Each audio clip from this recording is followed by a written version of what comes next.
Bonjour, je m'appelle Yannick Perrin et je suis le chef de poste de l'Albatros, rive droite à Palavas-les-Flots, et je vais vous expliquer aujourd'hui comment faire pour ne pas perdre votre enfant. Alors, on va commencer par les tout petits. Là, il n'y a pas de secret. La seule façon de ne pas perdre son enfant, c'est d'y être collé dessus, d'avoir une attention maximale, parce que l'enfant est complètement dépaysé, il n'est plus dans son environnement d'habitude, et donc il va jouer, il est complètement imprévisible. Il va réagir à ne serait-ce qu'un crabe dans l'eau, un copain qui passe, à une couleur du parasol d'à côté. Donc celui-là, jusqu'à 2 ans, 2 ans et demi, on ne peut pas les lâcher, c'est pas possible. Il faut avoir une attention constante sur l'enfant. Alors pour ceux qui sont un peu plus grands, on va dire à partir de 3 ans, eux ils commencent à être un peu plus autonomes, à jouer avec leurs jouets, aller de la mer jusqu'à la plage pour creuser, pour amener de l'eau. Ils sont aussi imprévisibles. Donc pour eux, en leur laissant un peu d'autonomie, parce que c'est comme ça qu'ils apprennent à se repérer, à grandir, il va falloir leur donner des repères. Et cela jusqu'à tout âge. Le repère, ça peut être quoi? Ça peut être une construction qu'on a fait avec lui. On commence à jouer avec lui, on fait une construction avec lui, il l'a vu, il la connaît, et donc chaque fois il va revenir au même endroit. Première chose. Ensuite, d'autres repères, c'est-à-dire que quand vous allez acheter votre parasol, achetez-le avec lui, faites-lui choisir. Mettez ses jouets bien en évidence. Le problème de l'enfant qui se perd, c'est qu'il part à l'eau avec une vision de la mer, et quand il revient, sa vision a complètement changé. Donc il faut lui donner des repères.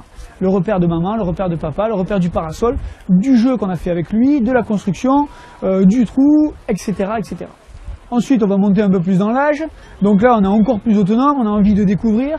Donc là, les repères, ils vont être encore plus importants, mais beaucoup plus vastes. On va donner le bout d'une plage, un panneau, on va donner comme ici un épi, et surtout, prévenir quand on part, prévenir où on est, ne pas sortir de ce qu'on avait dit, c'est-à-dire je dis ce que je vais faire et je fais ce que j'ai dit. Et là, il faut être intransigeant, puisque c'est votre seule façon à vous de repérer l'enfant en train de jouer à un endroit, parce que, lui aussi, il est en vacances, il a besoin de bouger, il a besoin de se dépenser, il a besoin de découvrir.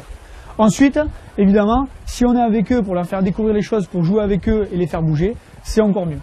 Et je vais vous révéler maintenant le secret des sauveteurs, pour pas que vous perdiez vos enfants. Quand vous arrivez au poste de secours, venez chercher les petits bracelets. Alors tout le monde croit que ces petits bracelets, c'est pour que l'enfant mette son nom, etc., mais il a une autre signification. C'est qu'en amenant votre enfant au poste de secours et en sachant pour lui qu'il y a un petit cadeau, c'est-à-dire ce bracelet sur lequel on va écrire son nom, on va l'intéresser, votre enfant, sans le savoir, on lui a créé un repère. Ce repère, c'est le poste de secours. Nous, ça va nous servir pourquoi? Si votre enfant s'égare, parce que ça peut arriver en manque d'attention, les personnes qui vont le retrouver avec un bracelet SNSF vont nous le ramener au poste. Et d'un autre côté, on sait aussi que les parents qui sont venus au poste sont investis. On a pu leur donner, nous, quelques conseils. Parce que souvent, ils nous discutent avec nous, ils nous demandent comment je peux faire, comment on peut faire pour ne pas perdre son enfant. Enfin aussi, le principe, c'est que tous les parents doivent être solidaires. Un enfant qui se perd, ça peut arriver à tout le monde. Donc si vous voyez un enfant avec un bracelet SNSM, c'est que forcément les parents sont venus avant, ou l'enfant est venu avant, vous allez le ramener au poste de secours, et nous, encore une fois, on n'aura pas de mal à retrouver le parent inquiet qui va rechercher son enfant.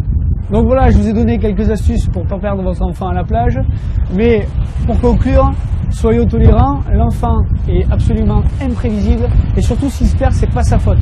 Donc parents, soyez à l'écoute et soyez tolérants les uns envers les autres, et aussi avec les familles qui perdent leur enfant, parce qu'un jour ou l'autre, ça sera peut-être le vôtre.